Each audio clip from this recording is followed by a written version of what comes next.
कोई भी hero demon king की बेहिसाब ताकत के सामने टिक नहीं सका और इंसानी नस्ल कोने में लग गई। 100 बैरियर मेजर्स आगे आए ताकि वो डीमन रेल्म के खिलाफ रुकावट बनाकर आर्मी को रोक सकें, लेकिन कोई कामयाब नहीं हुआ। 30 साल बाद हमारी कहानी का हीरो ब्लेक आखिरकार जाग उठा और बैरियर चेक करने के लिए तैयार हुआ। वो थोड़ा हैरान है कि मॉन्स्टर्स अभी तक इतने एक्टिव हैं। ब्लेक अपनी पावर डालता है, लेकिन नोटिस करता है कि बैरियर किसी वजह से कमज़ोर हो रहा है। वो उलझन में पड़ जाता है और सोचता है कि बैरियर को चलाने के लिए मैजिक पावर की ज़रूरत क्यों बढ़ गई है। उम्मीद करता है कि किसी हीरो ने आखिरकार गंदगी साफ कर दी होगी।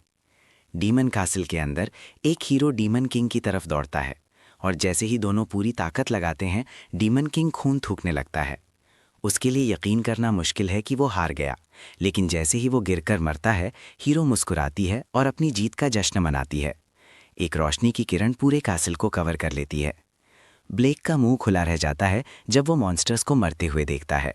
उसे लगता है हीरो आखिरकार कामयाब हो गया, इसलिए जहरीली हवा गायब हो रही है। वो हैरान होता है और उसे यकीन हो जाता है कि डीमन किंग मर चुका है। यही वजह है कि सारे मॉन्स्टर्स गायब होना शुरू हो गए हैं। ब्लेक को सुकून मिलता है कि उसने इंसानियत को अमन पाने में मदद की। वो सोचता है कि उसे कैसा इनाम मिलने वाला है। लेकिन 1 महीना गुजरने के बाद कुछ सोल्जर्स आते हैं और गुस्से में ब्लेक को बताते हैं कि उन्हें अब उसकी ज़रूरत नहीं। वो कंफ्यूज फील करता है, लेकिन बदतमीज सोल्जर्स उसे लालची धोखेबाज कहते हैं। सफाई देने और अपनी कोशिशों को दिखाने के बावजूद वो उसकी सारी बातें अनसुनी कर देते हैं और मानते हैं कि वो बस एक बेकार कमज़ोर बैरियर मांगा है। उसे निकाल दिया जाता है, हालांकि उसने अपनी पूरी जिंदगी सेवा की थी। उसे बुरा लगता है, लेकिन अंदाज़ा लगाता है कि उसके पास अपने पुराने गांव वापस जाने के अलावा कोई चारा नहीं। वो अपने गांव के एडवेंचर गिल्ड में दाखिल होता है, लेकिन जिंदगी भर सेवा करने के बदले उसे कुछ बेकार सिक्के मिलते हैं। वो शिकायत करता है, लेकिन वहाँ का बूढ़ा रिसेप्शनिस्ट उसके काम की तौहीन करता है और उसे चुप रहने का हुक्म देता है। प्रोटैगनिस्ट को बुरा लगता है क्योंकि वो जानता है कि ये पैसे जिंदा रहने के लिए काफ़ी नहीं होंगे। वो अपनी पूरी जिंदगी पर सवाल उठाना शुरू करता है और सोचता है कि जो बैरियर उसने बनाया था उसका कोई मकसद नहीं था। अगले दिन वो गिल्ड में नौकरी ढूंढने की हिम्मत जुटाता है, चाहे वो कितनी ही बेकार क्यों ना हो। वो उस औरत से काम मांगता है और यकीन दिलाता है कि वो कुछ भी करने को तैयार है, लेकिन घमंडी औरत उसे याद दिलाती है कि बैरियर मेजेस पूरी तरह बेकार होते हैं। कुछ दूसरे एडवेंचरर्स उसकी हालत पर हंसते हैं और उसकी पूरी जिंदगी का मजाक उड़ाते हैं। प्रोटैगनिस्ट चुप हो जाता है, लेकिन अचानक शाही शुरमाओं का एक ग्रुप गिल्ड में घुस आता है, जिससे सब हैरान रह जाते हैं। वो ब्लेक नाम के एक मेज के बारे में पूछते हैं, जिससे लोग सोचते हैं कि क्या हो रहा है। प्रोटैगनिस्ट परेशानी में अपना हाथ उठाता है। वो बताते हैं कि ये हीरो का हुक्म है और उसे अपने साथ वापस चलने को कहते हैं। जो लोग पहले उसकी तौहीन कर रहे थे वो ये सुनकर दंग रह जाते हैं, लेकिन ब्लेक मान जाता है। इसीलिए नाइट्स उसे गाड़ी में बैठने की रिक्वेस्ट करते हैं। गांव छोड़ते वक्त वो अब भी फिक्रमंद है और सोचता है कि उसे अचानक क्यों बुलाया गया। उसे याद आता है कि उसने एक बार लड़की को बचाया था, लेकिन शक है कि उसे अब भी याद होगा कि क्या हुआ था। वो राजधानी में दाखिल होता है और नज़ारा देखकर हैरान रह जाता है। महल में दाखिल होने के बाद वो सोच विचार करता रहता है, लेकिन उसकी आंखें फटी रह जाती हैं जब हीरो एक चमकदार मुस्कुराहट के साथ उसका इस्तकबाल करती है। वो जोश में पूछती है कि क्या उसे अब भी याद है जब उसने उसे मॉन्स्टर से बचाया था। वो तस्दीक करता है कि उसे याद है, जिससे वो खुश हो जाती है। वो अपना शुक्रिया अदा करती है, लेकिन वो इसे कुछ भी नहीं समझकर टाल देने की कोशिश करता है। एलिस जोश में बताती है कि उसके साथी भी अपना शुक्रिया दिखाना चाहते थे, लेकिन वो सब जिम्मेदारियों में मसरूफ हैं। चमकती आंखों के साथ लड़की पूछती है कि वो आगे क्या करने का इरादा रखता है, ये समझते हुए कि वो अब एक अहम शख्सियत है। लेकिन वो हंसता है और घबराहट में कहता है कि वो अभी तक यकीन से नहीं कह सकता। एलिस उसे शाही जादूगर कॉर्प में शामिल होने की दावत देती है, लेकिन गंथर, जो 5वीं डिवीजन का कैप्टन है, उसे याद दिलाता है कि वो सिर्फ एक बैरियर मेज है, इसलिए उसे असली जादूगरों के साथ नहीं मिलाना चाहिए। एलिस प्रोटैगनिस्ट का दिफा करती है और उसकी कोशिशों की तरफ इशारा करती है, लेकिन वो घमंडी शख्स मानता है कि मॉन्स्टर्स अंदर घुसने से डर रहे थे। उसका मानना है कि बैरियर्स सिर्फ थोड़ा सा मना रोकने के काबिल होते हैं, इसलिए वो पूरी तरह बेकार है। प्रोटैगनिस्ट को याद है कि 30 साल पहले उनकी इज्जत इतनी खराब नहीं थी। वो मायूस होता है कि उसने बिना वजह इतनी मेहनत की। गुंथर उसे बूढ़ा कहता है और सबको बताता है कि उसे शक है कि इस बंदे में कोई स्किल्स हैं। लेकिन एलिस ब्लेक के लिए बोल पड़ती है। घमंडी कैप्टन ब्लेक को लड़ाई में हराने का चैलेंज देता है। उसका मानना है कि एक बूढ़ा उनके ग्रुप का हिस्सा नहीं बन सकता जब तक वो ये जंग जीतने के लिए तैयार ना हो। एलिस पूछती है कि क्या ब्लेक तैयार है। उसे खुद पर भरोसा नहीं, लेकिन एलिस को यकीन है कि वो जीतने वाला है। ट्रेनिंग मैदान में प्रोटैगनिस्ट शिकायत करता है और आने पर पछताता है, लेकिन घमंडी कैप्टन अपना तारुफ कराता है और अपना आग का जादू छोड़ता है और ब्लेक को बाद में ना रोने की वार्निंग देता है। हमला सीधा हमारे प्रोटैगनिस्ट को लगता है, इसलिए उस बदमाश के चमचे जश्न मनाना शुरू कर देते हैं। गुंथर अपना खुद पसंद रवैया जारी रखता है, लेकिन अचानक पता चलता है कि वो अभी तक कामयाब नहीं हुआ। ब्लेक उलझन का इजहार करता है, जबकि घमंडी शख्स के लिए यकीन करना मुश्किल है क्योंकि वो तवक्को कर रहा था कि प्रोटैगनिस्ट फौरन मर जाएगा। वहमी शख्स अब भी अपना एतमाद बरकरार रखता है और एक सीरियस हमला करने के लिए तैयार हो जाता है। वो ब्लेक को चैलेंज करता है कि जो आ रहा है उससे बच कर दिखाए और बेरहमी से कई हमले एक साथ करता है। देखने वाले ऐसे धमाके देखकर परेशान हो जाते हैं, लेकिन प्रोटैगनिस्ट पर कोई असर नहीं होता। वो समझता है कि वो शख्स अभी भी पूरी ताकत नहीं लगा रहा क्योंकि पावर बहुत कमजोर है। गंथर उम्मीद करता है कि वो आखिरकार मर गया होगा, लेकिन जैसे ही धुआं चढ़ता है, ब्लेक सही सलामत बाहर आता है, जिससे वो शख्स दंग रह जाता है। बेयकीनी में वो घबराहट में हंसता है और मानता है कि ब्लेक सिर्फ खुद को बचाने में अच्छा है, लेकिन वो कोई हमला नहीं कर सकता, इसीलिए ये बेमायने है। प्रोटैगनिस्ट उसकी बातों को सीरियस लेता है और एक बैरियर उसके चेहरे की तरफ फेंकता है, जिससे वो उड़ता हुआ दूर जा गिरता है। बाकी लोग हैरान हो जाते हैं, लेकिन गंथर अपने पैरों पर वापस खड़ा होता है और नाराजगी से इसे अनफेयर कहता है क्योंकि बैरियर्स को हिलाना नामुमकिन है। ब्लेक उसे गलत साबित करता है, लेकिन वो शख्स अब भी यकीन करने में मुश्किल महसूस करता है। प्रोटैगनिस्ट ये याद दिलाता है कि वो अब 30 साल से बैरियर्स लगा रहा है, इसीलिए ये आसान है। वो सोचता है कि क्या ये चीटिंग है, लेकिन वो घमंडी शख्स अपने बारे में बातें सुनता है और इसे अनफेयर कहता है। उसे एहसास होता है कि वो फंस गया है, इसीलिए निकलने का वाहिद रास्ता ब्लेक को मारना है। उसके आदमी पीछे से हमला करके उसकी मदद करते हैं, लेकिन ये अपने आप ब्लॉक हो जाता है। ब्लेक को समझ नहीं आता कि क्या हुआ, लेकिन गंथर के चेहरे का रंग उड़ जाता है जब उसे पता चलता है कि बैरियर्स खुद ब खुद एक्टिव हो गए। एलिस कैप्टन को याद दिलाती है कि उसे अब मजीद मौके नहीं मिलेंगे। मायूस बदमाश हार नहीं मानता। वो एलिस की नज़रों में गिरने से बचाने के लिए वो सब कुछ लगा देता है जो उसके पास है। देखने वाले घबराकर भाग जाते हैं क्योंकि वो पकड़े जाना नहीं चाहते। गुंथर बहुत बड़ा हमला करता है, उम्मीद करता है कि ब्लेक मर जाए, लेकिन एलिस पूरी तरह भरोसा करती है कि प्रोटैगनिस्ट इसे रोक सकता है। वो याद करती है कि पिछली बार उसने उसे कैसे बचाया था और ब्लेक को आसानी से उस घमंडी बदमाश को हराते हुए देखती है। वो शख्स अपने घुटनों पर गिर जाता है जब उसे एहसास होता है कि उसकी मैजिक पावर कुछ भी नहीं। एलिस ब्लेक की जीत का ऐलान करती है और मानती है कि वो अब स्पेशल कोर में दाखिल होने का हकदार है। गंथर वापस बोलने की कोशिश करता है, लेकिन वो उसे प्रोटैगनिस्ट की कामयाबियों के बारे में याद दिलाती है। वो बदमाश दूसरे बैरियर मेजर्स पर सवाल उठाना शुरू करता है, लेकिन उसका इन्वेस्टिगेटर उसे बताता है कि वो सब चले गए। वो बताता है कि उनमें से अक्सर मर गए और कुछ ने अपनी ड्यूटीज छोड़ दी, इसीलिए सब आहिस्ता आहिस्ता गायब हो गए, जिसका मतलब है कि ब्लेक सब कुछ अकेला संभाल रहा था। प्रोटैगनिस्ट आखिरकार समझ जाता है कि इसीलिए उसे ज्यादा मेहनत करनी पड़ रही थी। गंथर उसे धोखेबाज कहता है, ये कहते हुए कि इतने बड़े इलाके को अकेले संभालना नामुमकिन है क्योंकि ये खुद किंगडम से बड़ा था। वो इस पर यकीन नहीं करता, लेकिन एलिस परेशानी में मुस्कुराती है और उसे एहसास होता है कि ब्लेक उसकी तवक्कुआत से कहीं ज्यादा हैरानकुन है। कोई नमूदार होता है और पूछता है कि इतना शोर क्यों है। गंथर पहचान लेता है कि ये पहली यूनिट का कैप्टन लैंसलॉट है। ये पहली बार है कि वो टॉप कैप्टन को देख रहा है। लैंसलॉट वजाहत मांगता है, इसलिए एलिस उसे पूरी सिचुएशन बताती है। वो सब कुछ समझ जाता है और जान लेता है कि गंथर लड़ाई हार गया। वो बदमाश कुछ अहमकाना बहानों के साथ बात टालने की कोशिश करता है, लेकिन लैंसेलॉट उसे ठंडी नज़र से चुप करा देता है। वो ब्लेक को ग्रुप ज्वाइन करने की इजाज़त देता है क्योंकि उसने अपनी स्किल्स साबित कर दी हैं। दूसरे अभी भी बैरियर मैजिक को आने देने के बारे में गैर यकीनी है, लेकिन प्रोटैगनिस्ट खुश होता है कि उसे ऐसी पोजीशन मिली। वो अपनी स्किल्स पर शक करने लगता है, लेकिन एलिस उसे मुबारकबाद देती है और मानती है कि ये उसके लिए आसान होगा।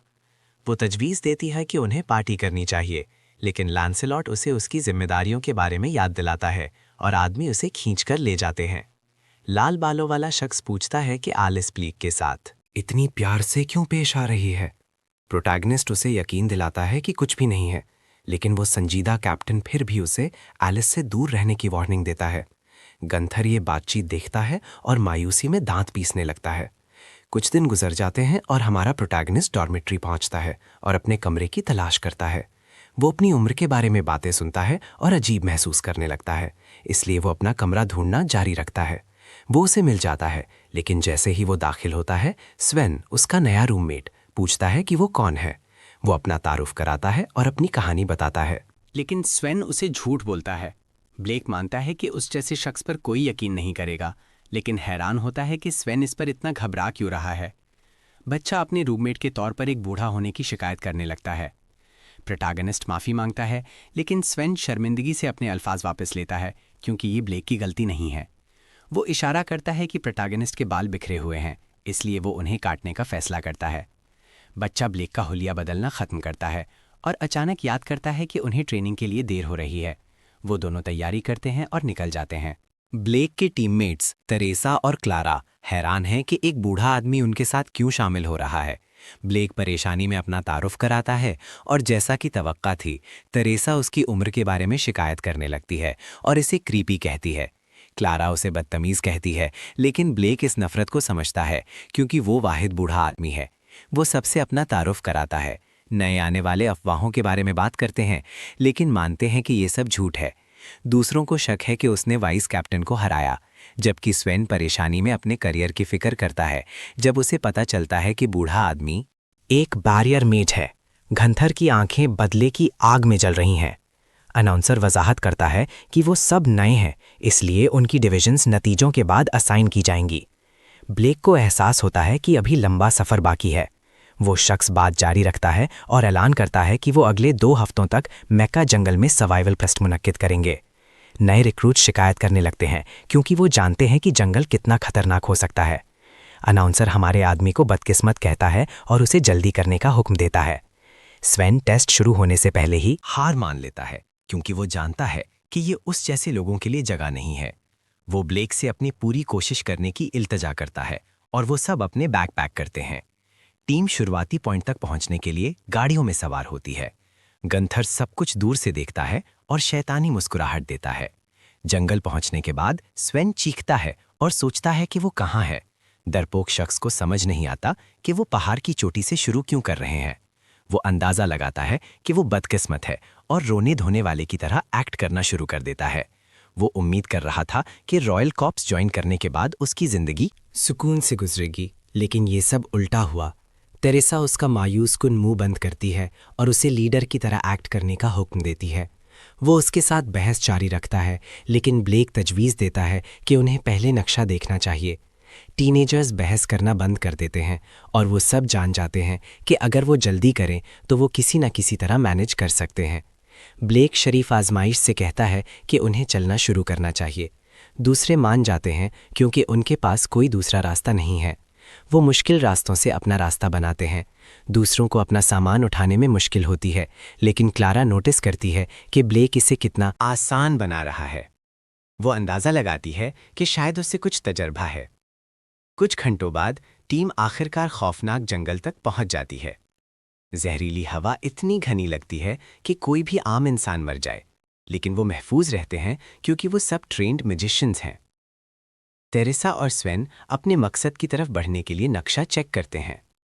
ब्लेक स्वेन को ड्रैगन की लेवल का जिक्र करते हुए सुनता है। बच्चा वजाहत करता है कि मॉन्स्टर्स को उनकी ताकत दिखाने के लिए 10 लेवल्स में तकसीम किया जाता है। बूढ़ा आदमी वजाहत करने के लिए उसका शुक्रिया अदा करता है, जिससे बच्चा फख्र महसूस करता है। टीम दोबारा चलना शुरू करती है, लेकिन जैसे ही कुछ गॉब्लिन्स अचानक जाहिर होते हैं, स्वेन अपने आग के गोले निकालता है और अकेले संभालने के लिए पूरा एतमाद होकर आगे बढ़ता है। वो एक को मार देता है, लेकिन जख्मी हो जाता है। इसीलिए टेरेसा कूद पड़ती है और दूसरे 2 गॉब्लिन्स को शिकस्त देती है, इससे पहले कि वो घमंडी 3 को मारे। क्लारा स्वेन को हील करती है, इसीलिए वो माफ़ी मांगता है और सोचता है कि ब्लेक मदद करने के बजाय वहाँ क्यों खड़ा रहा।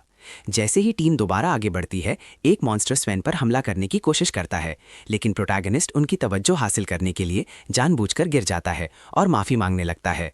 वो अपना बैरियर मैजिक यूज करता है और तजवीज देता है कि उन्हें नया रास्ता लेना चाहिए जो उसे अभी मिला है। वो सब ब्लेक के पीछे चलते रहते हैं, जो चुपके से उनकी पीठ पीछे मॉन्स्टर्स को संभालता है। क्लारा कुछ सुनती है, लेकिन उसे अपने पीछे कुछ नजर नहीं आता। ब्लेक उन्हें पानी की तरफ ले जाना जारी रखता है और वो सब आखिरकार आराम करने और सोने के लिए रुकते हैं। बूढ़ा आदमी इलाके की निगहबानी करता रहता है और एक मॉन्स्टर को हवा में उड़ा देता है जब वो उसकी टीम पर हमला करने की कोशिश करता है। स्वेन आवाज से जाग जाता है, लेकिन वो बच्चे को दोबारा सोने की तसल्ली देता है क्योंकि उसे जागने में कोई मसला नहीं। जाग उठते हैं। जैसे ही सबकी आंख खुलती है, स्वेन को शक होने लगता है कि सब कुछ इतने आराम से कैसे हो रहा है। क्लैरा भी यही सोचने लगती है।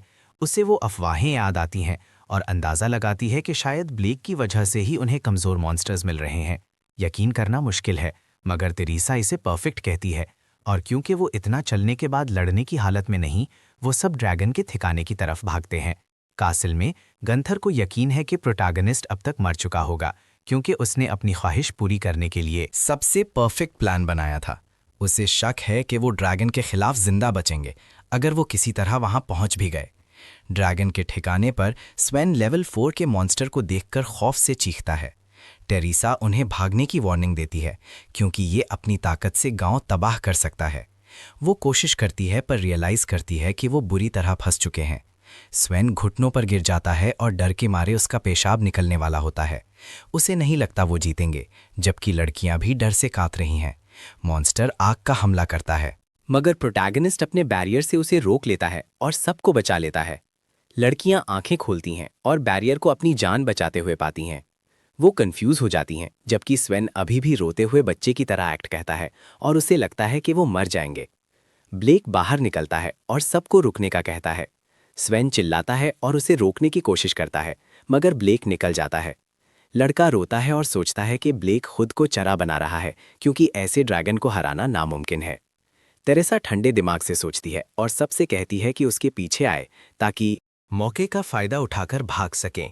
स्वेन इस आइडिया को रिजेक्ट करता है और बूढ़े के पास रुकने की जिद करता है, पर टेरेसा याद दिलाती है कि ये मजाक नहीं। क्लारा अचानक नोटिस करती है कि आग गायब हो रही है। वो हैरानी से देखते हैं कि बूढ़ा आदमी ड्रैगन को आसानी से मार रहा है। उनका मुंह खुला रह जाता है, लेकिन लड़ाई खत्म नहीं होती क्योंकि ब्लेक पर दूसरा ड्रैगन हमला करता है। वो हमले से बचता है और अपने बैरियर मैजिक से एक जबरदस्त पंच मारता है जो दूसरे ड्रैगन को भी तबाह कर देता है। वो जमीन पर आता है और लड़ाई खत्म करता है। बूढ़े आदमी को पुराना वक्त याद आता है जब वो इन छिपकलियों को रोज मारा करता था। बाकी सब इतने दंग हैं कि कुछ बोल नहीं पाते। वो गौर से बूढ़े को देखते हैं और एहसास करते हैं कि उसने इतनी भयानक ताकत छुपा रखी थी। टेरेसा जोश में पूछती है कि उसने मैजिक बैरियर्स को हमले के लिए यूज़ करना कैसे सीखा। ब्लेक कंफ्यूज है क्योंकि उसे लगता है उसने कुछ खास नहीं किया। क्लारा चुपचाप सोचती है और समझ जाती है कि बैरियर्स को सिर्फ ढाल के बजाय बहुत तरह से यूज़ किया जा सकता है। वो अंदाज़ा लगाती है कि ये बूढ़ा कुछ खास छुपा रहा है। अगले दिन गंथर शैतानी हंसता है और सोचता है कि उसका दुश्मन मर गया। वो जानता है उसका प्लान फ्लॉलेस था, इसलिए उस बुद्धे के बचने का कोई चांस नहीं। अचानक ब्लेक और उसकी टीम जाहिर होती है और रेस में पहली पोजीशन हासिल करती है, जिससे वो बदमाश शौक रह जाता है। वो घमंडी शख्स परेशानी में पूछता है कि ये क्या हो रहा है। वो खुद को शांत करने की कोशिश करता है और सोचता है कि वो डरपोक की तरह भाग आए होंगे, जिसका मतलब है वो फेल हो जाएंगे। एग्जामिनर ये जानकर हैरान रह जाता है कि वो एक बड़ा सैलेमेंडर का दांत 7 लाए हैं, जो हिस्ट्री में पहली बार हुआ है। गंथर पसीने में भीग जाता है और यकीन नहीं कर पाता, जबकि एग्जामिनर उनकी टीम की तारीफ करता है। बाकी सब सोचते हैं कि उन्हें ऐसे रास्ते पर सैलेमेंडर कैसे मिल गया। स्वेन बहुत अच्छा महसूस करता है, मगर तेरेसा याद दिलाती है कि सारा काम प्रोटैगनिस्ट ने किया। ब्लेक आज ही दिखाता है और इसे झूठ कहता है कि ये टीम वर्क था। बाकी लोग ब्लेक के बारे में अपनी राय फौरन बदल लेते हैं, लेकिन वो सोचता है कि ये कोई इत्तेफाक नहीं था, क्योंकि उन्हें कुछ ज्यादा ही मुश्किलात पेश आई थीं। गंथर गुस्से में मुट्ठियां भींचता है और वादा करता है कि वो इसका हिसाब बराबर करेगा। कुछ दिन बाद एग्जामिनर ऐलान करता है कि इस बार मुकाबला होगा। ब्लेक की टीम सबको पीछे छोड़ देती है और वो भीड़ से बचने के लिए अलग ट्रेनिंग ग्राउंड पर जाने का फैसला करते हैं। गंथर कमीनी मुस्कुराहट के साथ मौके की तलाश में उनका पीछा करता है। मैदान में स्वेन बूढ़े को चैलेंज करता है, मगर गंथर अचानक बीच में आ जाता है और उनकी ट्रेनिंग कराने का फैसला करता है। स्वेन और टेरेसा हैरान है कि ये कहाँ से आ टपका, मगर वो उन्हें चुप रहने और लाइन में लगने का हुक्म देता है। वो ब्लेक को अलग रखता है और बाकी 3 को ट्रेन करने लगता है।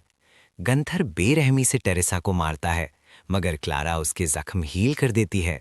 वो शैतान उन्हें याद दिलाता है कि सीरियस हो जाएं, क्योंकि लड़ाई अभी शुरू हुई है। स्वेन उसके खिलाफ उठने की कोशिश करता है, जबकि गंथर ब्लेक को धक्का देकर साइड करता है, क्योंकि वो सिर्फ बाकी 3 को ट्रेन करना चाहता है। बुद्धा के चेहरे को देखकर उस चूहे को सुकून मिलता है, इसीलिए वो बच्चों पर हुक्म चलाता रहता है और उन्हें अपने इंस्ट्रक्शंस फॉलो करवाने के लिए आग का बड़ा जादू यूज करता है।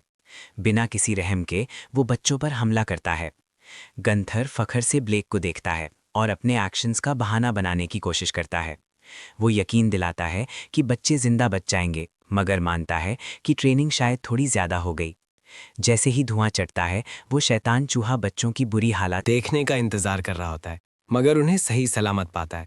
उसकी मुस्कुराहट गायब हो जाती है, जबकि स्वेन नोटिस करता है कि इन बैरियर्स के पीछे बूढ़ा आदमी है। गुंथर घबराकर सोचता है कि ये क्या हुआ, और दूसरे कैप्टन्स की भीड़ वहां जमा होने लगती है।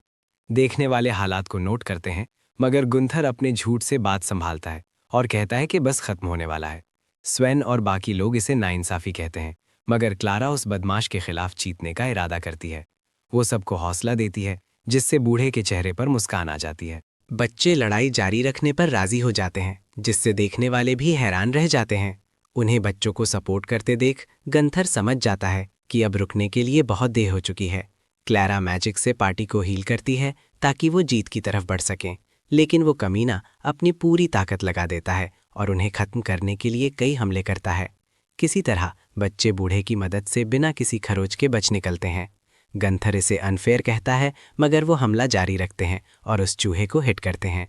उसे दर्द में चीखते सुनकर स्वेन अपनी जीत का जश्न मनाता है, मगर गंथर सब्र खो देता है और गुस्से में उनकी जान लेने का फैसला करता है। टीनेजर्स डर जाते हैं, मगर ब्लेक उन्हें बचाने के लिए कूद पड़ता है। देखने वाले गंथर को बुरा भला कहते हैं, मगर वो झूठ बोलता रहता है। कैप्टन्स में से एक मानता है कि वो अपनी ज़ाती दुश्मनी की वजह से टीम को परेशान कर रहा था। वो उस शैतान को सज़ा देता है और उससे वाइस कैप्टन का ओहदा छीन लेता है। गंथर के चेहरे का रंग उड़ता है। उसे समझ नहीं आता कि वो क्यों भुगत रहा है, हालांकि ये सब ब्लेक की गलती है। बाद में पूरी पार्टी चाय के लिए बैठती है और जो कुछ हुआ उस पर बात करते हैं। तेरेसा गुस्से में कहती है कि पहली ट्रेनिंग भी शायद उसी के प्लान का हिस्सा थी। वो सब उसे शैतान चूहा कहते हैं, मगर ब्लेक को बुरा लगता है कि वो अपने साथियों को मुसीबत में घसीट लाया। स्वेन उसे इस बारे में ना सोचने को कहता है, मगर तेरेसा मानती है कि ये कहीं ना कहीं ब्लेक की गलती थी। वो सब उसकी ताकत पर सवाल उठाने लगते हैं, क्योंकि उन्होंने ऐसे बैरियर्स कभी नहीं देखे थे, मगर बूढ़ा आदमी कुछ नहीं कहता। एक औरत आती है और बताती है कि वो एदा के हुक्म कर आई है। वो चाहती है कि ब्लेक उसके साथ चले। वो कंफ्यूज हो जाता है, मगर वो उसे खींच कर ले जाती है, जबकि बच्चे एदा का नाम सुनकर हैरान होते हैं कि क्या हो रहा है। मैजिक रिसर्च इंस्टीट्यूट में अक्लमंद जादूगरनी एदा प्रोटैगनिस्ट को मिलती है। वो उसके सर पर हाथ फैलाता है और खुश होता है कि वो ठीक है। एदा की नौकरानी उसे पीछे खींचती है और अदब से पेश आने का हुक्म देती है, इसीलिए बूढ़ा आदमी माफ़ी मांगता है। एदा उसे यकीन दिलाती है कि सब ठीक है और बताती है कि मॉन्स्टर्स को कैद करने के लिए ब्लेक की ताकत चाहिए, क्योंकि मॉन्स्टर्स मायाज़मा छोड़ते हैं और आम पिंजरे उनके लिए कुछ भी नहीं, इसीलिए उनकी रिसर्च आगे नहीं बढ़ रही। उम्मीद है कि वो कुछ पकड़ सके और मायाज़मा के खिलाफ प्लान बना सके। ब्लेक जानता है कि सिर्फ हीरोज़ के पास देवी की सुरक्षा होती है, इसलिए उनके अलावा कोई डीमन रेल्म में नहीं जा सकता। ईडा को यकीन है कि ब्लेक मॉन्स्टर्स पकड़ने में मदद कर सकता है, मगर नौकर उस बूढ़े पर हंसते हैं और उसकी काबिलियत पर शक करते हैं। ब्लेक मान जाता है और कहता है कि लेवल 5 के मॉन्स्टर्स कोई मसला नहीं होंगे। नौकरानी परेशानी में उसकी तौहीन करती है और उसका निचला स्टेटस याद दिलाती है, मगर ब्लेक यकीन दिलाता है कि वो ये काम कर लेगा। लड़कियां उस पर यकीन नहीं करती, मगर ईदा अपनी खौफनाक नज़रों से उनका मुंह बंद कर देती है और वो माफ़ी मांगने लगती हैं। ईदा उसे चिंता ना करने को कहती है और इसे एक ट्रेनिंग मिशन समझने को कहती है। वो मुस्कुराते हुए शुक्रिया अदा करता है, जबकि नौकरानी सोचती है कि ये इतने करीब कैसे हो सकते हैं। वो अपनी लेडी को प्रोटेक्ट करने का सोचती है और उसकी नज़रें प्रोटैगनिस्ट के अंदर डर पैदा करती हैं। ईडा ऐलान करती है कि वो अबैंडन माइन की तरफ जा रहे हैं और सबको चलने का कहती है। ईडा और ब्लेक पूरी पार्टी को डीमन रेल्म की तरफ लीड करते हैं। वो खुश हैं कि वो दोबारा मिल सके और पूछती है कि क्या उसने किसी और को देखा है। बूढ़ा आदमी बताता है कि वो एलिस से मिला, जो ठीक है। ईडा हंसती है और कहती है कि एलिस एक खुशमिजाज इंसान है। नौकरानी उन्हें घुल मिल कर बात करते देख जेलस होती है। ईडा याद करती है कि अगर ब्लेक उस वक्त ना मिलता तो वो मर जाती।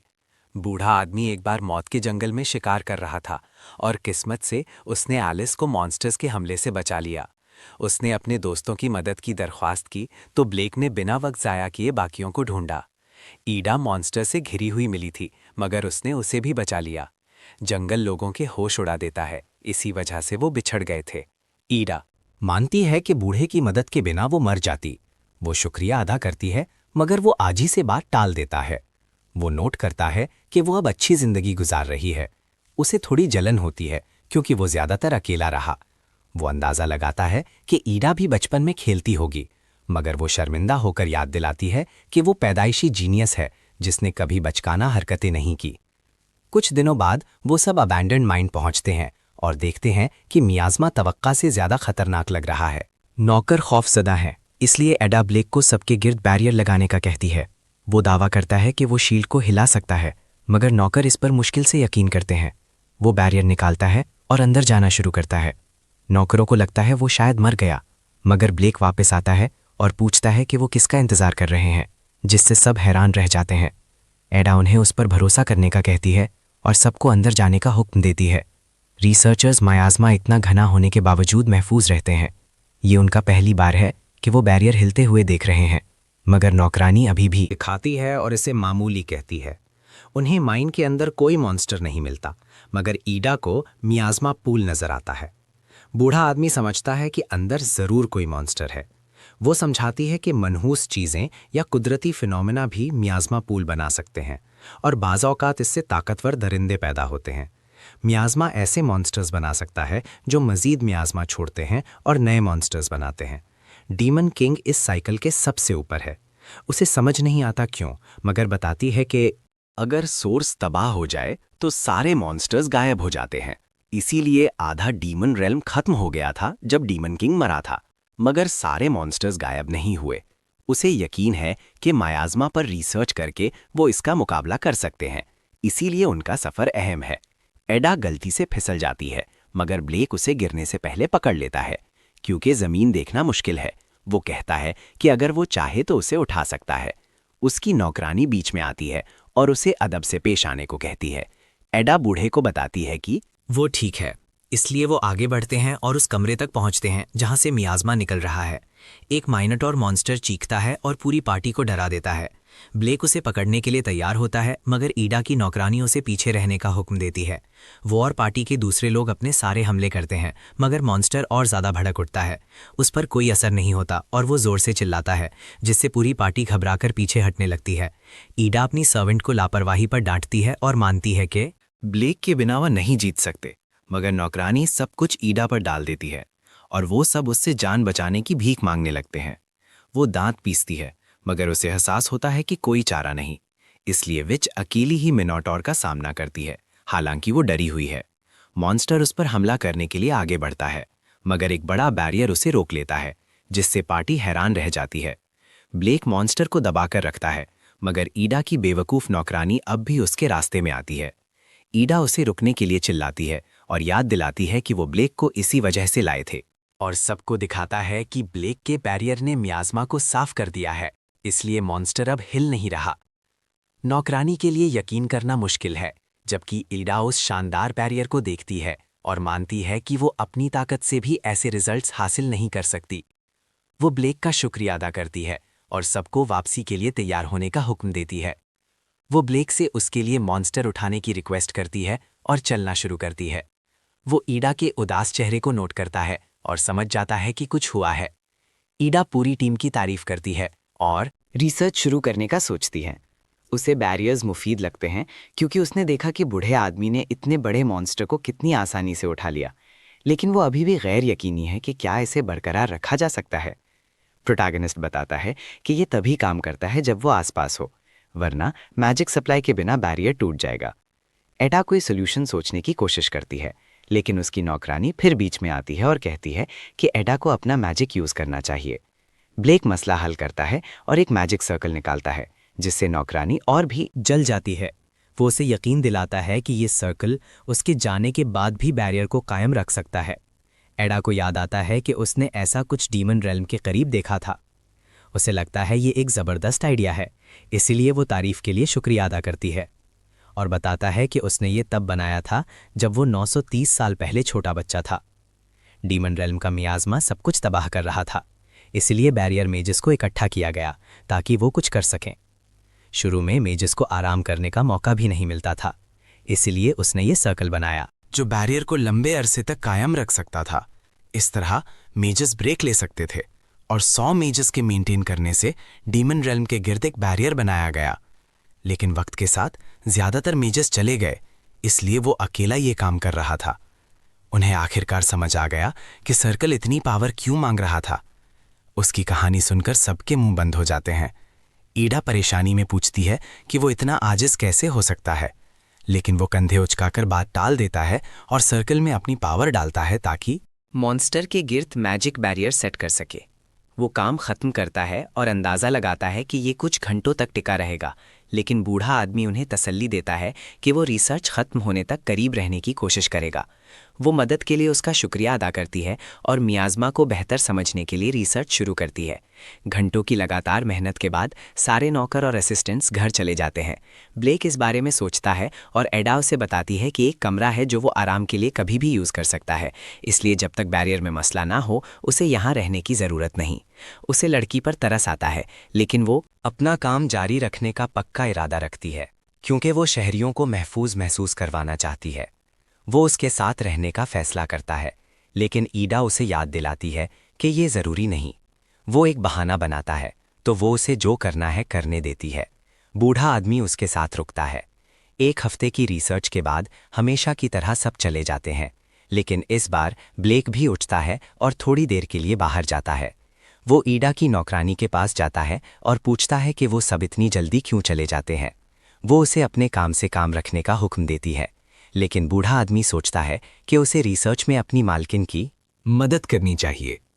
औरत अपनी मालकिन को जीनियस कहती है और शक करती है कि वो उसके किसी काम आ सकती है। ईडा जबरदस्त है, सिर्फ मैजिक में ही नहीं बल्कि रिसर्च में भी, इसीलिए उसके बराबर चलना मुश्किल है। औरत सोचती है कि वो काफी कर रही है और उसके रास्ते में आने से बचती है। वो ब्लेक को मशवरा देती है कि अगर रुकने की कोई वजह नहीं तो घर चला जाए, और खुद चली जाती है। बूढ़ा आदमी वापस जाता है और अपनी दोस्त को डेस्क पर सोता हुआ देखता है। वो ख्याल से ईडा पर ब्लैंकेट डाल देता है। कुछ दिनों बाद ईडा सबको लंच ब्रेक के लिए जाने देती है, लेकिन खुद लैब में रहने का फैसला करती है। ब्लेक उसे टोकता है और मशवरा देता है कि उसे भी ढंग का ब्रेक लेना चाहिए, लेकिन ईडा शेयर करती है कि वो आज आराम करने का प्लान बना रही थी। वो उसके ख्याल रखने का शुक्रिया अदा करती है और उसे इतनी फिक्र ना करने की तसल्ली देती है। ब्लेक कुछ खाने जाने का फैसला करता है। कैफेटेरिया के अंदर रिसर्चर्स अपने खाने के मज़े ले रहे हैं और ईडा के बारे में बात करना शुरू करते हैं। वो सब मानते हैं कि वो एक कमाल की जीनियस है जो सब कुछ अकेले कर सकती है, इसलिए उन्हें उसके रास्ते में नहीं आना चाहिए। ब्लेक उन्हें ईडा की कामयाबियों के बारे में बात करते सुनता है।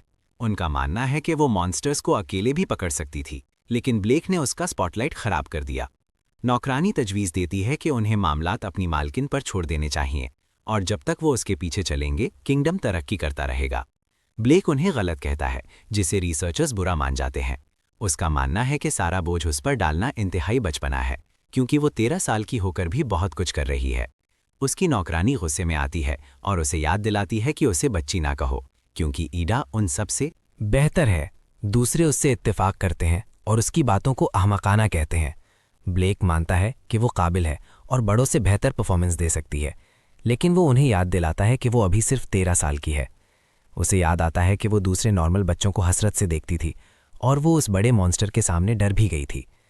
वो जानता है कि वो एक जीनियस बच्ची है, लेकिन आदमी मानता है कि वो सिर्फ अपनी नरमी की वजह से उनकी फजूल तवक्कुआत पूरी करने की पूरी कोशिश कर रही है।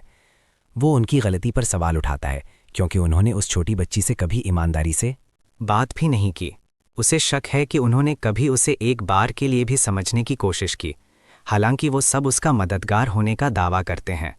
वो सबको लाजवाब कर देता है, इसीलिए रिसर्चर्स उसे इग्नोर करते हैं और कैफेटेरिया छोड़ देते हैं। एडा उसकी बातें सुन लेती है। वो अंदर आती है मगर बूढ़े आदमी को बिल्कुल नज़रअंदाज कर देती है। रात को ब्लेक जो हुआ उस पर गौर करता है। अचानक एडा दरवाजे पर दस्तक देती है और ब्लेक के साथ वक्त गुजारने के लिए कमरे में दाखिल होती है। ब्लेक कॉफ़ी और अपनी जैकेट से उसे कंफर्टेबल महसूस कराता है। वो बूढ़े आदमी का शुक्रिया अदा करती है और गर्माहट महसूस करती है। फिर वो कॉफ़ी ख़त्म करती है और जो कुछ पहले हुआ उसके लिए माफ़ी मांगती है। वो इसे अपनी गलती कहता है कि वो अपने काम से काम नहीं रख सका और पूछता है कि क्या उसके फॉलोअर्स हमेशा इतने अजीब होते हैं। वो बताती है कि शुरू में वो एक्साइटेड थी, लेकिन वक्त के साथ चीज़ें बदलने लगी। बड़ों ने उसे जीनियस कहना शुरू कर दिया और ज़िंदगी आसान थी, लेकिन वो अचानक सुस्त पड़ने लगे। उसे समझ नहीं आता कि उसके आसपास लोग हमेशा अपना रवैया क्यों बदल लेते हैं। एडा एक बिल्कुल औसत खानदान में पैदा हुई थी, जिनके पास ऑफ़र करने के लिए कुछ खास नहीं था। लेकिन वो छोटी उम्र में जुबान सीखने के काबिल थी। सिर्फ मैजिक बुक्स पढ़कर उसे दिलचस्पी हुई और सीखना शुरू कर दिया।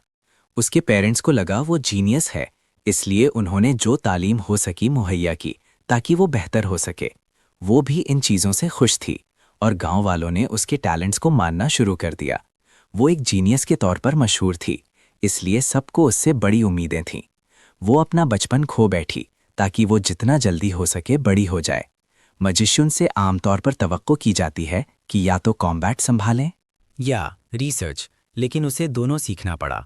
उसने ये सब 6 साल की उम्र तक कर लिया और आहिस्ता आहिस्ता उसकी बेचैनी बढ़ने लगी, क्योंकि वो आसपास के लोगों को फ़ख्र महसूस कराना चाहती थी।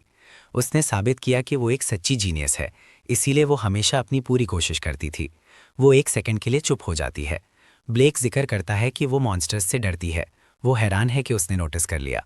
वो बताता है कि उसने ये उसकी आंखों में देखा जब वो पहले मैनोटॉर को पकड़ रहे थे। वो मान जाती है और बताती है कि उसे मॉन्स्टर्स खौफनाक लगते हैं, हत्ता कि जब वो हीरोज़ की पार्टी में थी वो कभी किसी से सीधा नहीं लड़ी और बस खौफ बर्दाश्त करती रही, जबकि सबको पीछे से सपोर्ट करती थी। उसे बताती है कि वो उन्हें अकेले संभालने का कोई रास्ता नहीं देख सकती, क्योंकि वो वाकई डरती है। ब्लेक इसे नॉर्मल कहता है और इससे रिलेट करता है। वो बताता है कि वो बस छुपाने की कोशिश करता है और फिर भी लड़ता है, वरना वो जिंदा नहीं बचेगा। इस तरह वो मॉन्स्टर्स से लड़ने का आदी हो गया। ईदा उम्मीद करती है कि वो उस जैसी बन सकती है, लेकिन ब्लेक मानता है कि वो अभी जैसी है ठीक है। लड़की परेशानी में उसे याद दिलाती है कि आसपास के सारे बड़े लोग इतनी बड़ी चीज़ों की तवक्को करते हैं, इसलिए उसे ज़्यादा कोशिश करनी होगी। वो फिक्र में कांपने लगती है और सोचती है कि अगर वो मॉन्स्टर्स का सामना ना कर सकी तो सब उसे छोड़ देंगे। छोटी बच्ची ज़्यादा सोचने लगती है और लोगों को मायूस होता देखकर डरावने ख्वाब देखती है। वो अपने कान बंद कर लेती है और वादा करती है कि वो अच्छी बनेगी और वैसा करेगी जैसा वो चाहते हैं, ताकि वो उसे छोड़कर ना जाएं। बूढ़ा आदमी उसके सर पर हाथ फैलाता है और वादा करता है कि वो उसे कभी छोड़कर नहीं जाएगा। वो जानता है कि उसने बहुत दुख उठाया है और फिर भी मजबूत है, इसलिए वो नरम मुस्कुराहट के साथ उसकी तारीफ करता है। एडा फूट फूट कर रोने लगती है और बेइख्तियार रोती चली जाती है। वो उसे जोर से गले लगाती है और बाहर खेलने और अपने माँ बाप से मिलने की ख्वाहिश का इजहार करती है। उसे रिसर्च से मसला नहीं, लेकिन वो ऐसे लोग चाहती है जिन पर वो भरोसा कर सके, क्योंकि वो मॉन्स्टर्स का सामना नहीं कर सकती। बूढ़ा आदमी उसे तसल्ली देता है कि बड़ों के सामने रोना नॉर्मल है। हालांकि दूसरे चाहते हैं कि वो हर वक्त संजीदा है। वो समझता है कि लोग उससे बहुत उम्मीदें रखते हैं, लेकिन वो एडा को इतनी सख्त कोशिश करने से रुकने का कहता है। वो वादा करता है कि अगर वो कभी मुसीबत में हुई या किसी की मदद चाहिए हुई तो वो वहां होगा। वो पूछती है कि क्या ये ठीक है, तो वो अपने अल्फाज दोहराता है। लड़की उसका शुक्रिया अदा करती है और आखिरकार सुकून से सो जाती है। बूढ़े आदमी को याद आता है कि ये पहले जैसा ही है। कुछ साल पहले ईडा को बचाने के बाद वो उसे वापस आराम के लिए लाया और देखा कि सोते हुए रोता वक्त उसका हाथ कांप रहा था। उसने उसे तसल्ली दी और सारी रात उसका हाथ पकड़े रखा। पहले की तरह वो छोटी बच्ची को अपनी बाहों में पकड़ता है और यकीन दिलाता है कि वो उसे छोड़कर नहीं जाएगा। कुछ दिन बाद वो ईडा से मिलता है, जो फैंसी कपड़ों में तैयार है, और उम्मीद करता है कि उसने इंतज़ार नहीं कराया। कुछ दिन पहले ईडा ने सबसे मदद मांगी थी, कंफ्यूज होने के बावजूद उसके फॉलोअर्स ने बात सुनी और हर कदम पर उसकी मदद की। अगले कुछ दिन बिल्कुल वैसे ही थे। रात को रिसर्च करते हुए ईडा अचानक तंग आ गई और काम रोक दिया। वो भागती हुई बूढ़े आदमी के पास गई और उसे जोर से गले लगा लिया, क्योंकि वो काम से थक गई थी। उसने हमेशा की तरह उसे तसल्ली दी और प्यार दिखाने के लिए उसके सर पर हाथ फेरा। छोटी बच्ची उससे मजीद शाबाशी और हग्स मांगती है, जिससे आदमी को लगा कि वो अपनी रूटीन से तंग आ चुकी है। उसने कुछ करने का फैसला किया और पूछा कि क्या वो अपनी छुट्टी के दिन कुछ करना चाहती है। उसने खुशी से बताया कि वो उसके साथ बाहर जाना चाहती है। अब हाल में ब्लेक लड़की से मिलता है और उसे मार्केट ले जाता है। वो लोगों का हुजूम देखकर हैरान होती है और बताती है कि ये उसका पहला मौका है, क्योंकि उसके पास अपने लिए कभी वक्त नहीं था। वो कहता है कि ये ठीक है और उसे लगता है कि उसे पहली बार ये सब बहुत पसंद आएगा। वो साथ मिलकर कुछ दुकानों पर जाते हैं और एडा मजीद मस्ती करने के लिए कुछ बच्चों के साथ शामिल हो जाती है। जैसे ही सूरज ढलने लगता है, वो दोनों एक जेवरात की दुकान पर पहुंचते हैं, तो ब्लेक उसे अपनी पसंद की चीज चुनने देता है। छोटी बच्ची के लिए चुनना मुश्किल होता है, इसलिए ब्लेक कुछ उठाता है और उसे फिक्र न करने का कहता है, क्योंकि वो उसे गिफ्ट देना चाहता है। वो आदमी खुद उसके पैसे देता है। वो गिफ्ट के लिए शुक्रिया अदा करती है और नेकलेस की तारीफ करने लगती है। वो शॉप ओनर उसे एक बेहतरीन बाप कहता है, जिससे वो दोनों हंस पड़ते हैं। वो मुस्कुराते और हंसते हुए दिन खत्म करते हैं। कुछ दिन बाद एडा सबको जमा करती है और माफ़ी मांगती है कि वो किसी तरह मियाज़मा का मुकाबला करने में नाकाम रही। वो बताती है कि उसने बैरियर्स पर अपना नज़रिया बदला है और मानती है कि वो मियाज़मा रोकने में बेहतरीन हो सकते हैं। इसलिए आज से वो तमाम मेजेस को इकट्ठा करेगी और बैरियर मैजिक पर अलग रिसर्च आगे बढ़ाएगी। छोटी बच्ची ब्लेक से एक बार फिर मदद की दरख्वास्त करती है और वो मान जाता है। अचानक सारा हुजूम अपने रवैये की और जितनी हो सके मदद ना करने की माफ़ी मांगता है। वो सब मानते हैं कि उन्होंने सब कुछ उस छोटी बच्ची पर डाल दिया और जितना हो सके उसे सपोर्ट करने की अपनी जिम्मेदारियों से गफलत बढ़ती। भीड़ ब्लेक से भी माफ़ी मांगती है और मानती है कि वो उसकी मुसलसल तौहीन करके अपने छोटे से ईगो को बचाने की कोशिश कर रहे थे। एडा और ब्लेक उन्हें माफ़ कर देते हैं, लेकिन वो मानती है कि ये मुश्किल हो सकता है जब उसे सब कुछ अकेले करना पड़ता है। इसलिए उन्हें यकीनी तौर पर ज़्यादा कोशिश करनी चाहिए और जितनी मदद कर सकें करनी चाहिए। उसकी नौकरानी माफ़ी के लिए शुक्रिया अदा करती है, जबकि बाकी लोग ब्लेक से ढंग से माफ़ी मांगते हैं, क्योंकि उन्हें आखिरकार समझ आ गया कि बैरियर्स कितने काम के हो सकते हैं। वो सब मानते हैं कि बैरियर मैजिक ज़बरदस्त है। ईदा सोचती है कि उन्होंने अचानक माफ़ी क्यों मांगी। उसकी नौकरानी इसके लिए ब्लेक का शुक्रिया अदा करती है और मानती है कि वो हमेशा जानते थे कि ईदा मुश्किल वक्त से गुजर रही है और उन्हें ये भी पता था कि ये कहीं ना कहीं उनकी गलती है, लेकिन उन्हें सच का सामना करने की हिम्मत नहीं थी। लेकिन बूढ़े आदमी के डांटने के बाद वो उसे खुश करने में कामयाब हुआ, इसीलिए उन्होंने आखिरकार बोलने और ईदा के साथ ईमानदार होने का फैसला किया। नौकरानी बूढ़े आदमी और उसकी टेक्निक को ज़बरदस्त कहती है। ईडा उससे इत्तेफाक करती है और हर चीज़ के लिए शुक्रिया अदा करती है। सब अलविदा कहने के लिए बाहर आते हैं। ईडा वादा करती है कि वो उसे तरक्की से आगाह रखेगी। ब्लेक को इसका इंतज़ार रहेगा। छोटी बच्ची उसके कान में कुछ फुसफुसाती है और वो मुस्कुराहट के साथ खुशी से मान जाता है। प्रोटैगनिस्ट आखिरकार रिसर्च फैसिलिटी से निकलता है और सोचता है कि क्या बाकी लोग ठीक होंगे। उसके साथी उन्हें परेशान करने पर उससे नाराज़ होते हैं। वो माफ़ी मांगता है और उन्हें बताता है कि क्या हुआ था। वो उसकी कहानी सुनकर हैरान रह जाते हैं। इस पर सवाल उठाना शुरू करते हैं, क्योंकि वो हीरो की पार्टी के 2 मेंबर्स के करीब हैं। उन्हें एहसास होता है कि वो कोई मामूली आदमी नहीं। बूढ़ा आदमी पूछता है कि उन्होंने उसकी गैर मौजूदगी में क्या किया। स्वेन जोश में बताता है कि वो कल अपनी मेहनत का नतीजा दिखाने वाला है। अगले दिन ट्रेनिंग ग्राउंड्स पर ब्लेक के साथ ही प्रैक्टिस शुरू करते हैं, मगर थोड़ी देर बाद ही वो थकने लगते हैं। स्वेन परेशान हो जाता है, मगर टेरेसा का मानना है कि उसे सब्र करना चाहिए। देखने वाले उनका मजाक उड़ाते हैं और उन्हें नाकाम कहते हैं, मगर स्वेन उनकी बातों को नज़रअंदाज करता है। टेरेसा और क्लारा दूसरे बच्चों से इत्तेफाक करती हैं, क्योंकि ये सच है, मगर स्वेन उन पर गुस्सा होता है कि वो इतने मायूस क्यों हैं। वो उन्हें लाचार कहता है क्योंकि वो हर बार बुद्धे पर इन्हिसार करते हैं, मगर टेरेसा बताती है कि वो गलत समझ रहा है। स्वेन हार न मानने का पक्का इरादा करता है और चला जाता है। टेरेसा हर चीज़ के बारे में बुरा महसूस करती है और बुद्धा आदमी उनकी बढ़ती हुई मायूसी नोट करता है। बाद में स्वेन बुद्धि से मैजिक सिखाने की भीख मांगता है, वरना उसकी ज़िंदगी ख़त्म हो जाएगी। ब्लेक सोचता है कि वो इतना डेस्परेट क्यों है? तो वो टीनेजर बताता है कि वो अपनी फैमिली का वाहिद जादूगर है। उसे अपने माँ बाप की उम्मीदें पूरी करनी है क्योंकि वो गरीब हैं और मुश्किल ज़िंदगी गुजार रहे हैं। वो अपनी ताकत से ढेर सारा पैसा कमाकर सबकी ज़िंदगी आसान बनाना चाहता है। ब्लेक उसकी बात समझता है मगर याद दिलाता है कि वो सिर्फ बैरियर मेक है, इसीलिए बच्चे के पास कोई चारा नहीं बचता। ब्लेक उसे कुछ कॉम्बैट टेक्निक सिखाने पर राजी हो जाता है। वो कल से शुरू करने का फैसला करता है, जिससे लड़का खुश हो जाता है। स्वेन उसका जितना हो सके शुक्रिया अदा करता है। अगले दिन स्वेन बाकी दोनों को भी इंतजार करते देख हैरान होता है। टेरेसा और क्लारा लड़ाई में बेहतर होने के लिए पुरजोश हैं। ब्लेक आता है और बताता है कि उसने सबको बुलाने का फैसला किया क्योंकि सबकी ख्वाहिश एक जैसी है। स्वेन को इस पर गुस्सा आता है जबकि क्लारा गौर से देखती है ताकि जान सके कि बूढ़ा आदमी इतना ताकतवर कैसे बना। ब्लेक उसे देखकर मुस्कुराता है तो वो फौरन नजरें फेर लेती है और शर्माने लगती है। मैका फॉरेस्ट में स्वेन खुद को मजबूत करने के लिए कुछ छिपकलियों से लड़ता है। वो नोट करता है कि एक पीछे से आ रही है, मगर बूढ़ा आदमी उसकी जान बचा लेता है और उसे चौकन्ना रहने का मशवरा देता है। अचानक छिपकलियों की एक बड़ी फौज जाहिर होती है जिससे लड़कियां डर जाती हैं, मगर ब्लेक उन्हें मिसाल देने का फैसला करता है और समझाता है कि ऐसी सूरत हाल में बड़े पैमाने पर हमला करना चाहिए। वो सिर्फ एक हमले से पूरी फौज तबाह कर देता है जिससे उसके स्टूडेंट्स दंग रह जाते हैं।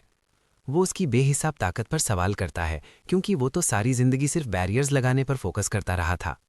ब्लेक इसे लंबी कहानी कहता है और बताता है कि जब वो सिर्फ 9 साल का था तो उसकी जबरदस्त सलाहियत की वजह से उसे डीमन रेन ले जाया गया। तमाम बैरियर मेजेस को डीमन रेल्म के मॉन्स्टर्स रोकने का काम दिया गया, मगर उनके पास कोई रिसोर्सेज या तनख्वाह नहीं थी। जल्द ही उन्हें वहां अकेला छोड़ दिया गया। क्योंकि बैरियर को हर वक्त तवज्जो चाहिए थी, ब्लेक बिल्कुल हिल नहीं सकता था और उसे सोने का वक्त भी मुश्किल से मिलता। जैसे ही उसके रिसोर्सेज खत्म होने लगे, ब्लेक तंग आ गया और अपने सब्र की हद तक पहुंच गया। उसने मैजिक सर्कल बनाने का फैसला किया। उसके स्टूडेंट्स को शक था कि वो कामयाब होगा, मगर प्रोटैगनिस्ट ने उन्हें हैरान कर दिया और बताया कि वो कुछ ही दिनों में इसे बनाने में कामयाब हो गया। उसके बाद वो आखिरकार ठीक से सोया और अपने बचे हुए पैसों से एक मर्चेंट की मदद ली ताकि सर्कल सबको दिया जा सके। उसके पास अभी भी खाने का इंतजाम नहीं था, इसीलिए वो करीबी जंगल में गया, मगर खौफनाक मॉन्स्टर्स की वजह से उसे भागना पड़ा। उसे हर कुछ महीनों बाद राशन मिलता था, मगर जब वो आना बंद हो गया तो उसके पास जंगल वापस जाने के अलावा कोई रास्ता नहीं था।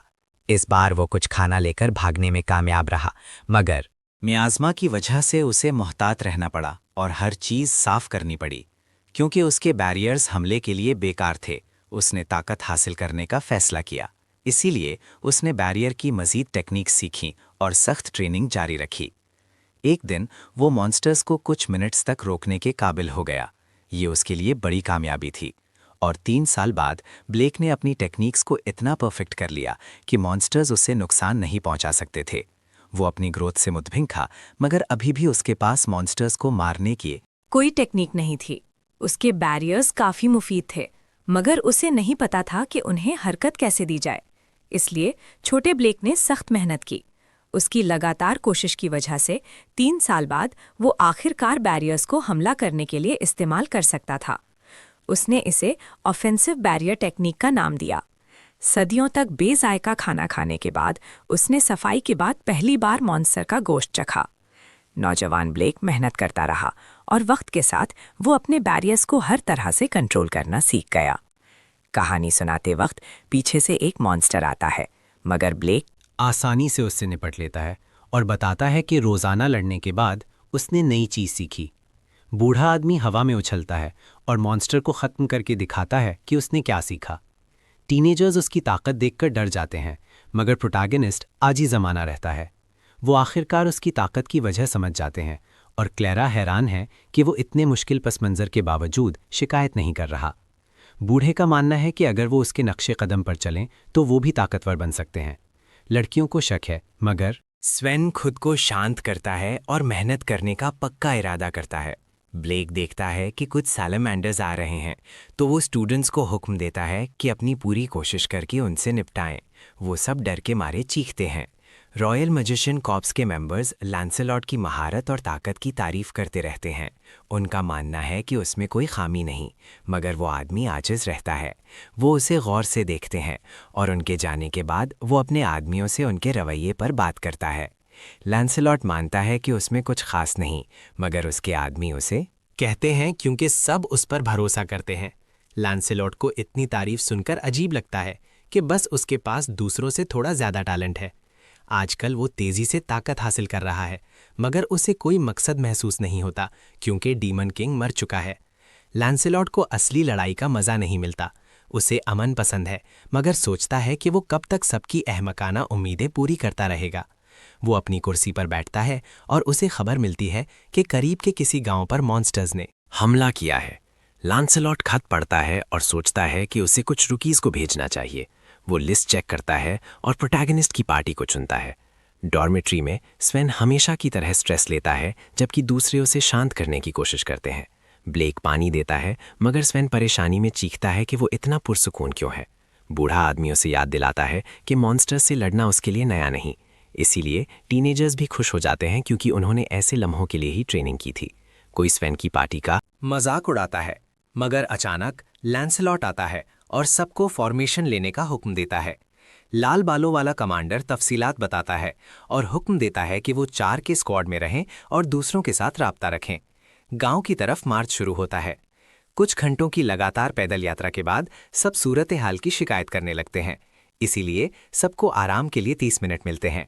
रुकीज आखिरकार सांस लेते हैं, मगर कोई उन पर चिल्लाता है कि उठो और स्क्वाड मेंबर्स की मदद करो, क्योंकि उनके पास कोई चारा नहीं। स्वेन और दूसरे फल तकसीम करते हैं और स्क्वाड मेंबर्स की मालिश करने लगते हैं।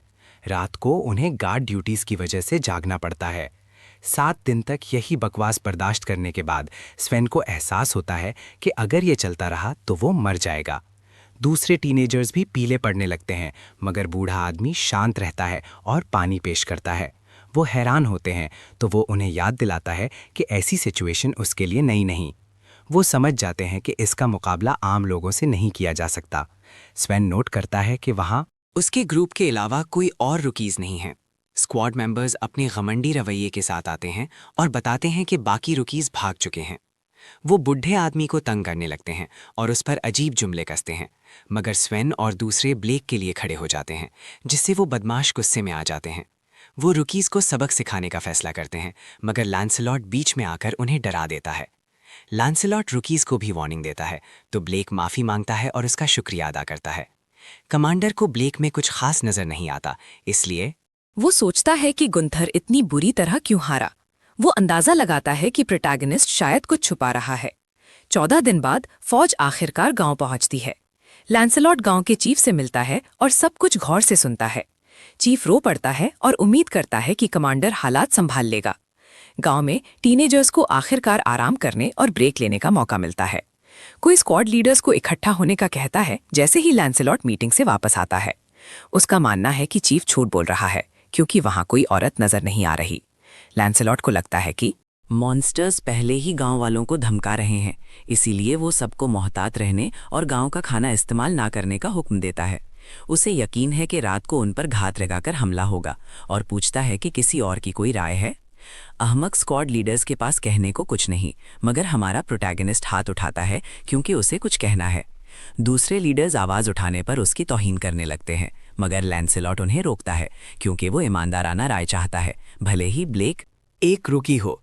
प्रोटैगनिस्ट को शक है कि ऐसी स्ट्रैटेजी से वो बंद कोन को बचा सकते हैं, इसीलिए वो मानता है कि उन्हें पहले हमला करना चाहिए। लैंसेलॉट इसे सूरत हाल याद दिलाता है और दूसरे सोचते हैं कि गांव वालों की मदद के बिना इतने कम वक्त में मॉन्स्टर्स ढूंढना नामुमकिन है, मगर ब्लेक पुरएतमाद होकर अपनी डिटेक्शन टेक्निक बताता है और इसकी काबिलियत दिखाता है। ये टेक्निक उसे किसी भी चीज़ की शक्ल और हरकत ढूंढने में मदद करती है, इसीलिए उसे यकीन है कि ये मॉन्स्टर्स ढूंढने में मदद करेगी। वो उसे झूठा कहते हैं और परेशानी में याद दिलाते हैं कि बैरियर सिर्फ बचाव के लिए होते हैं। मगर ब्लेक सीरियस हो जाता है और बिना देखे बताता है कि उसके पीछे क्या हो रहा है। आदमी सदमे में है, मगर उनके छोटे दिमाग ऐसी छोटी सी चीज समझने से कासिर हैं। वो शिकायत जारी रखते हैं, मगर लैंसेलॉट उस पर यकीन करता है, इसलिए वो ब्लेक के स्क्वाड को इससे निपटने और बंद कोनों को बचाने का काम सौंपता है। आदमी एतराज करते हैं, मगर लांसेलॉट को शक है कि रुकीज कुछ कर पाएंगे, इसलिए वो सोचता है कि इससे फर्क नहीं पड़ता। वो ऐलान करता है कि ऑपरेशन रात को शुरू होगा और सबको हिदायत फैलाने का हुक्म देता है। रात को ब्लेक का स्क्वाड ये अहम मिशन शुरू करता है। स्वेन हैरान है कि कमांडर ने उन्हें इतना अहम काम सौंपा, मगर लड़कियां सोचती हैं कि लैंसेलॉट को शायद लगता है कि वो ये काम पूरा नहीं कर पाएंगे। वो पूछती हैं कि क्या बूढ़े को पता है वो क्या कर रहा है। ब्लेक उन्हें तसल्ली देता है कि उसकी डिटेक्शन टेक्निक ज़बरदस्त है, मगर उन्हें इसके लिए इधर उधर जाना पड़ेगा। वो सब ये सुनकर हैरान हैं कि वो इतना कुछ कर सकता है। क्लारा सोचती है कि बूढ़ा आदमी कमाल है। वो शर्माने लगती है और सोचती है कि वो ब्लेक के आसपास इतना एक्साइटेड क्यों महसूस करती है। गांव में सबके सोने के थोड़ी देर बाद मॉन्स्टर्स हमला शुरू करते हैं और सोते हुए लैंसेलॉट को मारने के लिए घुसते हैं। वो हमला करने की कोशिश करते हैं, मगर वो उन्हें तबाह कर देता है और मायूस होता है कि ये बस कमज़ोर मॉन्स्टर्स हैं। बाकी सब स्क्वाड्स भी हमले का मुकाबला करते हैं और लो लेवल मॉन्स्टर्स को आसानी से हराते हैं, मगर अचानक लेवल 4 ओक्स की फौज जंगल से जाहिर होती है। मॉन्स्टर्स बाजी पलटने लगते हैं और कमांडर की आर्मी को तबाह करने लगते हैं। इंसान फंस जाते हैं और मरने वाले होते हैं कि लैंसेलॉट ओक्स को खत्म कर देता है और दूसरे मॉन्स्टर्स के बारे में सवाल करता है। एक ओकलॉट कूद कर आता है और आदमियों को डरा देता है, मगर उन्हें लगता है कि उनका लाजवाब कमांडर सब कुछ अकेले संभाल लेगा। लैंसेलॉट हवा में उछलता है और अपना ताकतवर मैजिक छोड़ता है। एक धमाके में वो चंद सेकंड्स में ओकलॉट का काम तमाम कर देता है। उसके आदमी हमेशा की तरह उसे गौर से देखते हैं, मगर लैंसेलॉट चौकन्ना रहता है और सोचता है कि इस सब के पीछे जरूर कोई लीडर है, क्योंकि ऑकलॉर्ड में अकल नहीं होती। अचानक कुछ जाहिर होता है जो उसे शॉक कर देता है। एक गुफा के अंदर ब्लेक आखिरकार बंधकों को ढूंढ लेता है।